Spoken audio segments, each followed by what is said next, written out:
नमस्कार दोस्तों, मैं अक्षय चौहान आपका अपने YouTube चैनल में स्वागत करता हूं। और दोस्तों आज हम बात करेंगे अपकमिंग एग्जाम्स की। तो दोस्तों एमपी में दो एग्जाम्स आ चुके हैं, एक है एमपी कांस्टेबल का और एक आईबीपीएस ने भी अपना आरआरबी मतलब रीजनल रूरल बैंक का एग्जाम के लिए क्लर्क और पीओ के लिए नोटिफिकेशन दे दिया है दोस्तों। तो ये दोनों एग्जाम के फॉर्म आप भर सकते हैं, ठीक है। ये दोनों एग्जाम की तैयारी थोड़ी अलग अलग है, तो आज मैं आपको दोनों एग्जाम की पूरी प्लानिंग, कैसे पेपर आएगा, कितने मार्क्स का आएगा और क्या कट ऑफ जा सकता है, पूरी बातें आज ही हम करेंगे, ठीक है दोस्तों। तो पहले बात करते हैं एमपी कांस्टेबल की। तो मध्य प्रदेश ने दोस्तों 2017 के बाद 3 साल के बाद अब एमपी कांस्टेबल के 4200 कुछ पद दिए हैं दोस्तों।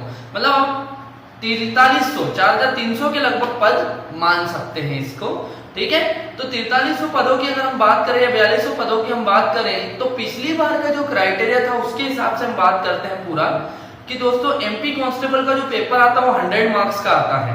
अब 100 मार्क्स में क्या क्या सब्जेक्ट आते हैं, तो दोस्तों सबसे पहले बात करें हम, अगर हम मोटा मोटा पकड़े तो मैथ्स वहां 20 मार्क्स का आता है, 20 नंबर का गणित आता है, रीजनिंग दोस्तों 40 मार्क्स की आती है। तो अगर हम इसे बेसिक समझे कि आप अगर इन दो में अच्छी कमांड कर ले, अगर आप मैथ्स और रीजनिंग में अच्छी कमांड कर लेते हैं तो आपके 60 नंबर यहाँ पे दोस्तों पक्के हो जाते हैं। और बाकी आता है दोस्तों 40 नंबर का जीके और जीएस।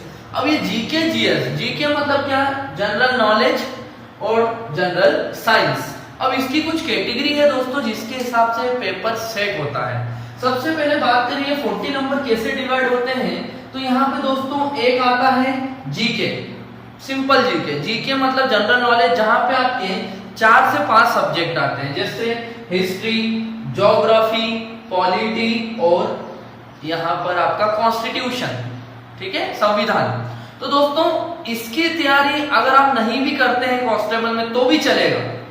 अगर इस पोर्शन को आप स्किप करके भी जाते हैं तो भी चलेगा, क्योंकि दोस्तों यहाँ आप देख रहे 4 से 5 सब्जेक्ट है, हिस्ट्री भी है, ज्योग्राफी भी है, पॉलिटी भी है, साइंस भी है, कॉन्स्टिट्यूशन भी है। तो यहाँ पर इसके दोस्तों 5 से 6 नंबर का पेपर में मुश्किल से आता है। इस 5 से 6 नंबर के लिए आप इतने सारे सब्जेक्ट को तैयार करें तो ये थोड़ा सा अभी की प्लानिंग के हिसाब से गलत है। आपको भी इस पे ध्यान ज्यादा नहीं देना होता है, जीके पे अभी आप ध्यान मत दीजिए। अब आपको किस पे ध्यान देना है दोस्तों, आपको इम्पोर्टेंट है दोस्तों सबसे ज्यादा एमपी जीके। अगर आपको कांस्टेबल के पेपर में इजीली क्रैक करना है तो आपको एमपी जीके मतलब मध्य प्रदेश का जनरल नॉलेज अच्छे से करना है। मध्य प्रदेश का जनरल नॉलेज, मध्य प्रदेश का करंट अफेयर, ये आपको बहुत अच्छे से पढ़ के जाना है। तो एक कैटेगरी ये आप तैयार करिए, अभी से स्टार्ट कर दीजिए एमपी जीके के लिए। और दोस्तों एक खुशखबरी आपके लिए, हम महेश्वर में भी एक ब्रांच ओपनिंग कर रहे हैं, कोचिंग के इंस्टीट्यूट का ओपनिंग कर रहे हैं। अगर आप हमारे महेश्वर में आसपास के हैं और आप कोचिंग ज्वाइन करना चाहते हैं दोस्तों, चाहे एमपी कांस्टेबल के लिए या आईबीपीएस आरआरबी के लिए, दोनों ही बैचेस स्टार्ट होगी, तो आप हमसे कांटेक्ट कर सकते हैं। कांटेक्ट डिटेल आपको नीचे शो हो रही होगी, आप इनमें से किसी भी नंबर पे कॉल करके इंक्वायरी ले सकते हैं और डेमो वगैरह के लिए अपनी सीट बुक करा सकते हैं दोस्तों, ठीक है। अब देखिए दूसरा चीज है यहाँ पे करंट अफेयर। करंट अफेयर मतलब दोस्तों क्या होगा, करंट अफेयर को इस तरह ले लीजिए आप कि लास्ट 6 मंथ्स की न्यूज, ठीक है, लास्ट 6 मंथ की न्यूज ले लीजिए, ठीक है, ठीक है, लास्ट 6 मंथ की न्यूज यहां पर आपकी ले लीजिए करंट अफेयर के लिए। करंट अफेयर कैसे तैयार करेंगे, जैसे मान लीजिए आपका एग्जाम होता है, मान लीजिए सितंबर में, कांस्टेबल का एग्जाम मान लेते हैं हम सितंबर में होगा, तो आपको अगस्त पूरा कवर करना होगा, जुलाई पूरा कवर करना है, जून है ना, मई, अप्रैल, इस तरह पीछे के 6 महीने आप कवर करके चले जाइए। और अगर सितंबर में जैसे मान लीजिए 20 सितंबर के बाद हो रही है तो आपको वो 20 तारीख तक का भी करंट अफेयर तैयार करना होता है। तो आपको एमपी जीके तैयार करना है दोस्तों, आपको करंट अफेयर लास्ट 6 मंथ का तैयार करना है, अभी से स्टार्ट कर दीजिए। और बहुत ज्यादा इंपॉर्टेंट होता है दोस्तों साइंस, विज्ञान। अब इस विज्ञान में आपको क्या तैयार करना है, तो विज्ञान में आपको फिजिक्स, केमिस्ट्री और बायोलॉजी, इसके इंपॉर्टेंट चीजें पढ़कर जाना है पूरी तरह से। अब इंपॉर्टेंट में क्या, इंपॉर्टेंट में दोस्तों आपको खोज डिस्कवरीज पूरी करना है। केमिस्ट्री, बायोलॉजी और फिजिक्स की डिस्कवरीज पढ़ के जाइए। लॉस, नियम, फिजिक्स के भी कुछ नियम है, केमिस्ट्री के नियम है, बायोलॉजी के भी नियम है, वो नियम पढ़ के जाइए दोस्तों, है ना। और इसके साथ साथ मिसलेनियस जरूर पढ़िए। आपकी हर बुक के लास्ट में होता है मिसलेनियस। जैसे मान लीजिए आप लूसेंट की बुक प्रीफर करते हैं, लूसेंट जीके, तो लूसेंट जीके के लास्ट के पेजेस 30-40 पेजेस रहते हैं लास्ट के, उनको अच्छा तैयार करके जाइए। और इसके साथ ही इन सब्जेक्टों का मिसलेनियस भी होता है, जैसा फिजिक्स का मिसलेनियस होता है वो पढ़िए, केमिस्ट्री का मिसलेनियस वो भी पढ़िए और बायोलॉजी का मिसलेनियस पढ़िए। अगर आपने दोस्तों मैथ्स रीजनिंग अच्छी कर ली और इनको कर लिया तो दोस्तों गारंटी है कि आपका कांस्टेबल में सिलेक्शन श्योर शॉट हो जाएगा। इसके अलावा दोस्तों फिजिकल, कांस्टेबल के लिए आपको फिजिकल एक्टिविटी भी करते रहना है। फिजिकल अगर पिछली बार की बात करें तो 800 मीटर 800 मीटर की दौड़ होती है दोस्तों, जो आपको 2 मिनट 45 सेकंड में पूरा करना होती है। तो वो फिजिकल एक्टिविटी भी आप अभी से स्टार्ट कर दीजिए। अगर आप जाते हैं तो बहुत अच्छी बात है, लेकिन अगर आप नहीं करते हैं तो स्टार्ट कर दीजिए। और अगर आप महेश्वर या आसपास के हैं और कोचिंग ज्वाइन करना चाहते हैं दोस्तों, तो फर्स्ट टाइम ऐसा हो रहा है, इतने बड़े लेवल पे आपके यहाँ भी कोचिंग ओपनिंग हो रही है, तो आप बिल्कुल ज्वाइन कर सकते हैं। तो ये तो बात हुई दोस्तों कांस्टेबल की। अब मैं आपको बताता हूँ आईबीपीएस आरआरबी के बारे में, ठीक है।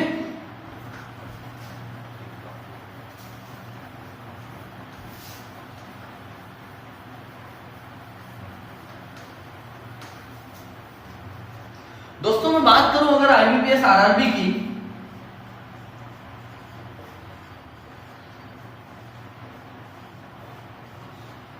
तो इसका फुल फॉर्म दोस्तों क्या होता है? Institute of banking personnel selection. Institute of banking personnel selection ने अपना आरआरबी मतलब रीजनल रूरल बैंक की वैकेंसीज जारी की है। ये हर सेक्टर में जारी हुई है, क्लर्क लेवल पे भी और पीओ लेवल पर भी। दोस्तों यहाँ एक कॉमन फैक्टर होता है आईबीपीएस का, प्री मेंस एंड इंटरव्यू। अगर आप पीओ की तैयारी कर रहे हो तो पीओ का फॉर्मेट होता है दोस्तों, पहले आपका प्री होगा, देन मेंस होगा, देन होगा इंटरव्यू, ठीक है। और यदि हम बात करें क्लर्क की, यदि दोस्तों आप क्लर्क की बात करते हैं तो क्लर्क में आपका सिर्फ प्री होता है दोस्तों एंड मेंस होता है, और बस प्री और मेंस के हिसाब से मेरिट बन जाती है, कोई इंटरव्यू नहीं होता और आपका सिलेक्शन हो जाता है। अब यहाँ पे दोनों ही एग्जाम में एक बात कॉमन है कि इसका प्री आपको निकालना होगा, तो प्री में क्या आएगा दोस्तों, सिर्फ आता है मैथ्स 40 मार्क्स का, 40 नंबर का दोस्तों मैथ्स आएगा और सिर्फ 40 नंबर की आपकी रीजनिंग आएगी।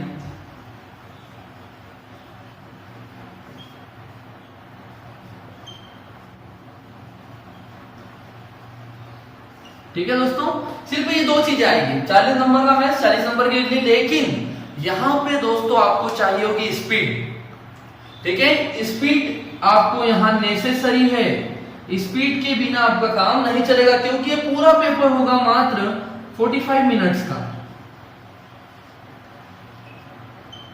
ये 45 मिनट का एक पेपर होता है मात्र सर, तो 45 मिनट चुटकियों में चले जाएंगे यदि आपकी स्पीड नहीं है।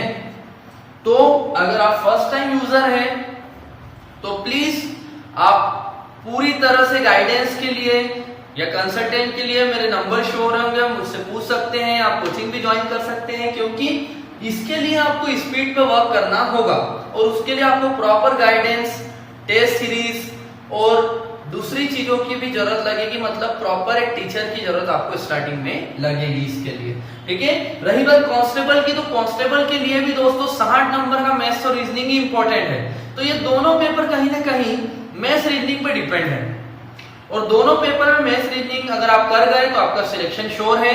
बस एमपी कांस्टेबल के लिए ध्यान रखिए, फिजिकल एक्टिविटी भी करते रहिए, ठीक है दोस्तों।